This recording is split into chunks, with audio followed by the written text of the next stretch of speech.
Need to automatically notify your customers as soon as their EU withdrawal request is approved?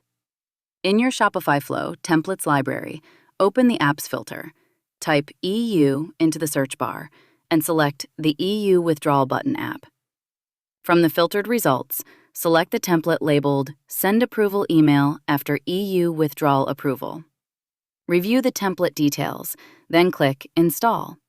The workflow draft will automatically load on your canvas. Click Select Test Event, open the dropdown, and choose to create a new mock event. Fill in the test details with some sample order information. Then click Save. With the test event applied, click on the Send Transactional Email action.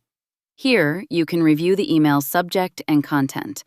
Notice how it uses liquid variables to automatically personalize the message with the customer's order number and withdrawal details. Once you're happy with the email, close the panel and click Turn on Workflow. Your store is now ready to automatically send compliance-ready approval emails. You can find the link to install the EU Withdrawal Button app in the video description below.